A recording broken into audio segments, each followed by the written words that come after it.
Hello everyone, today I am going to explain you something about set. Now what is a set? Set, as you say, is a collection of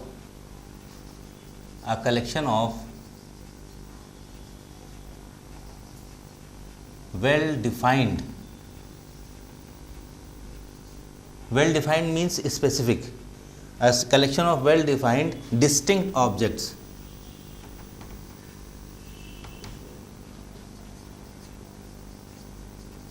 is called a collection of well defined distinct object is called a set. A set is represented by capital letter. Capital letters you can take any letter A, B, C, D. Then you have to make equal to sign. After that you have to make curly brackets. Now the set of natural numbers up to 5. 1, 2, 3, 4, 5. Now this is a set. Take another example, Z. Set of vowels. Vowels means A, E, I, O, U. Now set Z represents vowels of English alphabet A, E, I, O, U. Now these two are the examples of set. These two examples are well defined objects. Now what is not a set?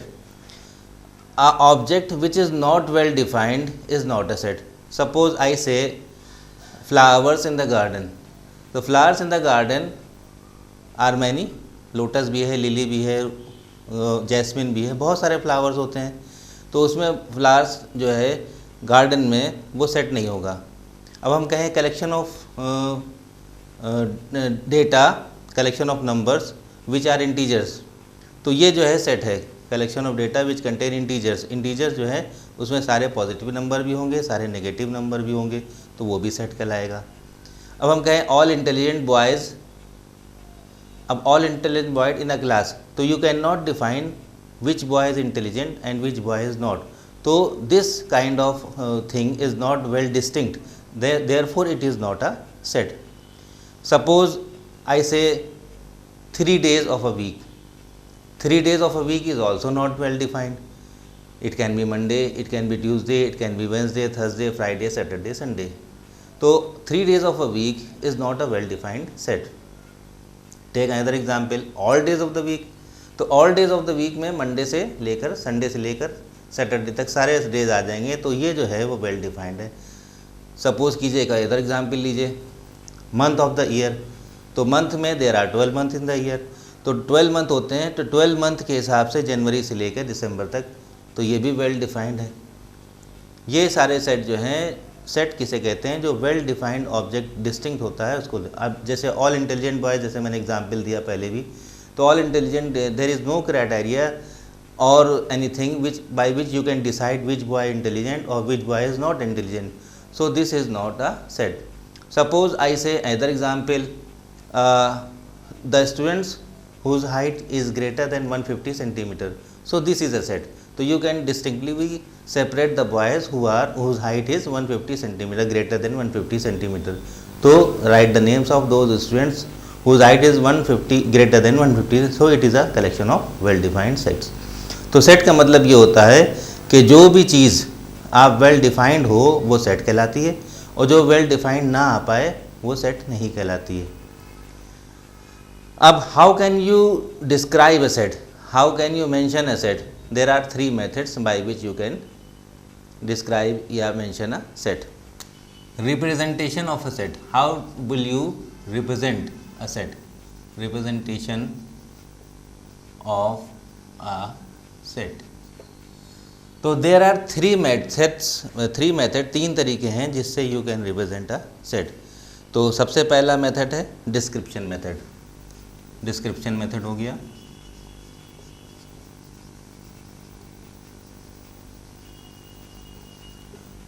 Second method is roster method और tabular form. Roster method और tabular form. And the third type is rule method और set builder notation, set builder notation कह दीजिए,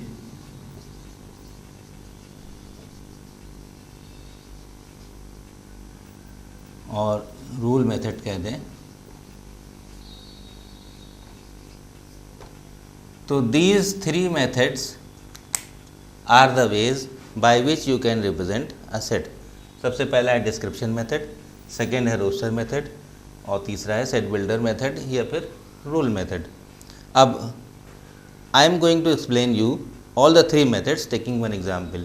Suppose I am taking the example of all natural numbers less than 10. So how will you represent this all natural numbers less than 10 by first method? तो first method में you have to write the set name A हो गया equal to curly brackets. In description method you have to write in English what type of numbers the such is representing. हमने क्या example लिया आपको? I have taken example natural numbers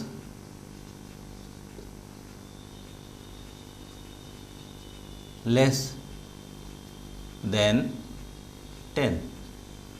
तो ये जो set है इसको आपको डिस्क्रिप्शन मेथड में लिखना है।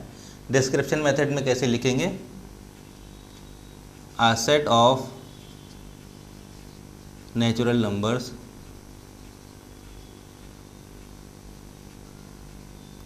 less than 10. Now how you would write the same set in rooster method or tabular form? rooster method या tabular form में आप कैसे लिखेंगे? तो यही alphabet A is equal to, you have to write the numbers tabular form 1 2 3 4 5 6 7 8 9। Less than 10 है तो you have to write up to 9। This method is tabular method या tabular form. Now how will you represent the same set by set builder notation? Set builder notation से अगर आपको set represent करना होगा तो आप कैसे करेंगे? ये तीसरा मेथड आपका ये हो गया। Again you have to write A equal to, you have to take any variable, x ले लें, y ले लें, z ले लें, x, फिर सच डैट के लिए आप कोलन यूज़ कर सकते हैं या फिर स्ट्रेट बार यूज़ कर सकते हैं like this, x such that x, this is called belongs to sign, this is called belongs to, इसको बिलोंग्स टू का साइन रिप्रेजेंट करते हैं। नेचुरल नंबर्स के लिए आप n रिप्रेजेंट करेंगे तो x belongs to natural numbers. Now you have to supply the limit, कहाँ तक नेचुरल नंबर्स हैं, किस लिमिट तक है? तो लेस देन 10 है तो you have to write x less than 10। These three methods are different types of representation of set. पहला डिस्क्रिप्शन मेथड, ये आप सीधे सीधे इंग्लिश लैंग्वेज में लिख देंगे, a set of natural numbers less than 10। दूसरा है आपका रूस्टर मेथड या टेबुलर फॉर्म, तो आप टेबुलर फॉर्म में टेबल में फॉर्म में लिख देंगे 1 2 3 4 5 6 7 8 9 अप टू 9। और तीसरा जो है आपका सेट बिल्डर नोटेशन है वो आप इसमें लिख देंगे x such that x belongs to natural numbers, और यहाँ पे लिमिट दे देंगे x less than 10। Next topic is types of set. Types of sets. First type of set is empty set.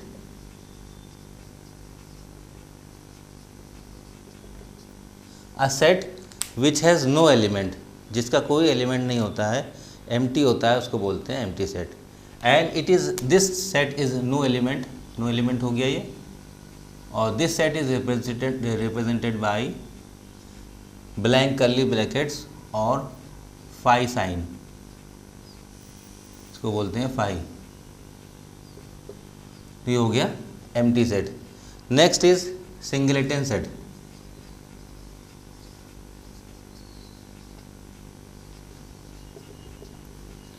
A set containing only one element, जिस सेट में सिर्फ एक ही एलिमेंट हो उसको बोलते हैं सिंगल सेट। अब वो सिंगल सेट में कोई एक एलिमेंट आप लिख दें, a इज इक्वल टू 1, ये हो गया single set, b is equal to z, ये हो गया आपका सिंगल सेट। तो दो तरह के सेट हो गए, एक एम्प्टी सेट हो गया, एक सिंगलेटन सेट हो गया। फिर next is finite set.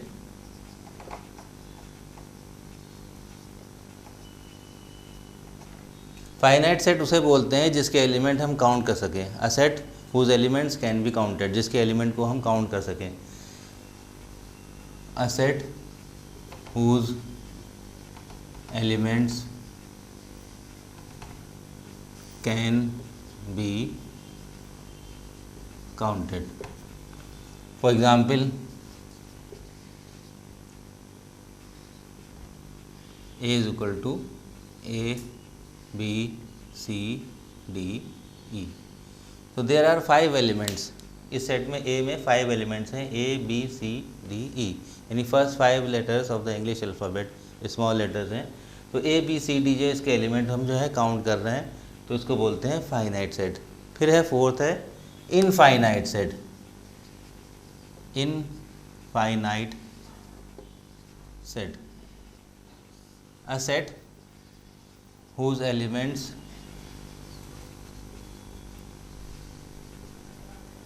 cannot be counted। ऐसा सेट जिसके एलिमेंट जो है आप काउंट ना कर सकें, उसको बोलते हैं इनफाइनाइट सेट। अब इनफाइनाइट सेट में आपको ले सेट ऑफ नेचुरल नंबर्स। तो नेचुरल नंबर्स की कोई लिमिट नहीं है, 1 2 3 4 5 ये चलते रहते हैं, तो ये जो है इनफाइनाइट सेट है। सेट ऑफ इंटीजर्स कह दीजिए। सेट ऑफ इंटीजर्स जैसे आपका z इज इक्वल टू, इधर से नेगेटिव होंगे लेफ्ट साइड से, -3 डैश डैश डैश -3 -2 -1 फिर 0, then are positive numbers 1 2 3 4 and so on and so forth, ये चलता रहेगा। तो ये जो है आपका एग्जाम्पल है इनफाइनाइट सेट का। इनफाइनाइट सेट जिसके एलिमेंट जो है ना काउंट कर सकें, फाइनाइट सेट जिसके एलिमेंट जो है वो काउंट किए जा सकें। Next is equal set. Equal set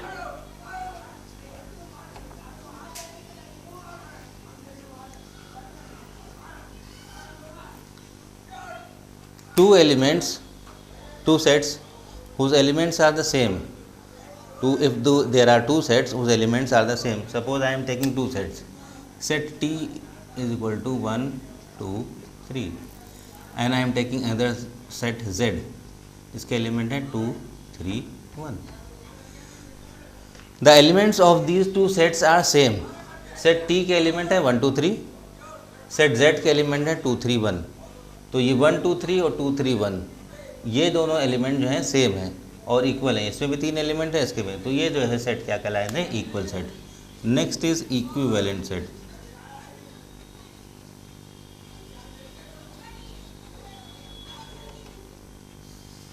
equivalent set में दो सेट होते हैं जिसमें एलिमेंट्स यहाँ पे सेम थे, यहाँ पे नंबर ऑफ एलिमेंट सेम रहेंगे बट दे आर डिफरेंट, लेकिन वो डिफरेंट होंगे। जैसे सेट ए में हमने ले लिया ए बी सी और सेट बी में हमने ले लिया 1 2 3। तो number of elements in both the sets are same. इसमें भी 3 एलिमेंट है ए बी सी और सेट बी में भी 3 एलिमेंट है 1 2 3। तो ये जो है क्या कहलाएंगे, इक्विवेलेंट सेट। इक्विवेलेंट सेट को इस तरह से रिप्रेजेंट कर सकते हैं ए इक्विवेलेंट टू बी, यानी तीनों में एलिमेंट, दोनों सेट में element number of element same है but the elements are different. Equal set में क्या होता है, इक्वल के मतलब नाम से जैसे जाहिर हो रहा है कि दोनों ही सेट में एलिमेंट्स की जो सेम होते हैं, एलिमेंट सेम होते हैं। जैसे यहाँ 1 2 3 है तो यहाँ भी 1 2 3 है, बस लिखा गलत ऑर्डर में है, अलग अलग ऑर्डर में, यहाँ 1 पहले लिखा है, यहाँ 1 लास्ट में लिखा है, but the elements are same, तो सीधा सेम एलिमेंट, तो इसलिए बोलते हैं इक्वल सेट। इसको इक्वल सेट बोला जाता है। Overlapping set.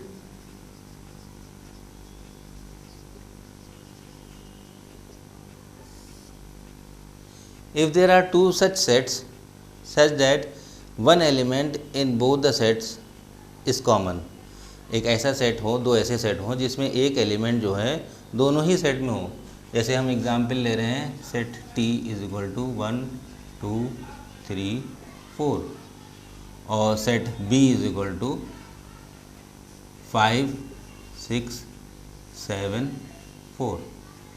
तो दोनों ही सेट में आप देखिए यहाँ पे 4 एलिमेंट है 1 2 3 4, यहाँ बी में भी 4 एलिमेंट है 5 6 7 4, but 4 element 4 is common in both the set, तो इसको बोलते हैं ओवरलैपिंग सेट। फिर next is disjoint set. Disjoint set means no element common या no common element.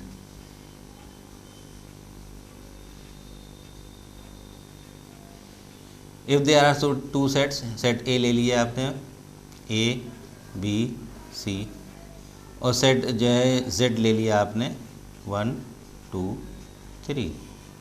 Both the sets contain 3 elements each. Set A में 3 element है A B C, set Z में 3 element है 1 2 3। तो दोनों में एलिमेंट सेम है but there is no element common in both the sets. लेकिन दोनों सेट में कोई एलिमेंट जो है कॉमन नहीं है, इसलिए इसको बोलते हैं disjoint set. Next is universal set.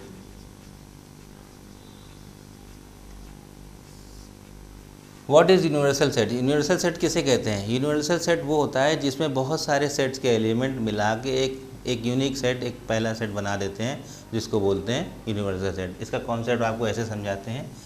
Set ए है, इसमें 2 एलिमेंट हैं 1 2 3। सेट बी है, इसके एलिमेंट है 5 6 7।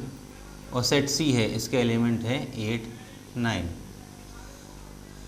Now how will you make a universal set from these 3 sets? तो यूनिवर्सल सेट कैसे बनाएंगे इन 3 सेट से? तो आप क्या करेंगे, यूनिवर्सल सेट को रिप्रेजेंट करते हैं यू से।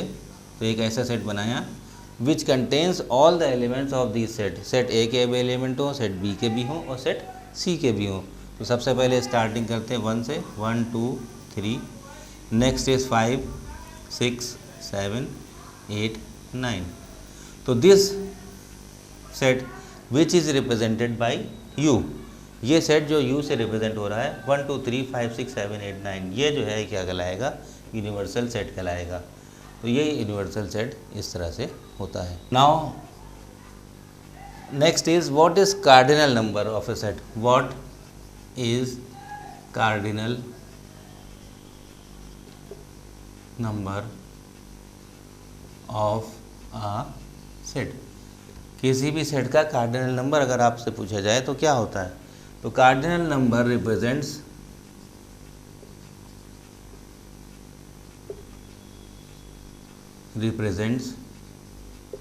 The number of elements contained in a set.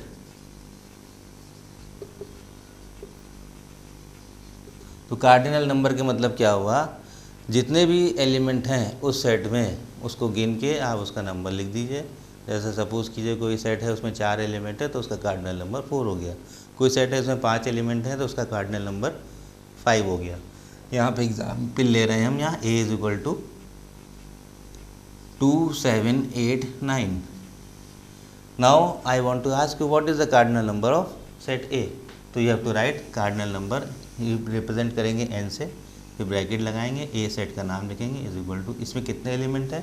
तो दिस कंटेन 4 एलिमेंट, तो ये 4 एलिमेंट होंगे। तो ये हो गया कार्डिनल नंबर। तो hope you have understand the sets. अगर इसमें कोई परेशानी हो, कोई दिक्कत हो तो नीचे मेरा नाम और फ़ोन नंबर आ रहा है, आप मुझसे कांटेक्ट कर सकते हैं।